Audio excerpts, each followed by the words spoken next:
قال رب اشرح لي صدري ويسر لي أمري واحلل عقدة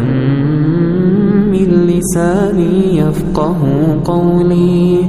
واجعل لي وزيرا من أهلي هارون أخي اشدد به أزري وأشركه في أمري كي نسبحك كثيرا ونذكرك كثيرا إنك كنت بنا بصيرا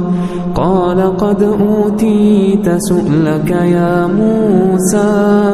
ولقد مننا عليك مرة أخرى إذ أوحينا إلى أمك ما يوحى أن اقذفيه في التابوت فاقذفيه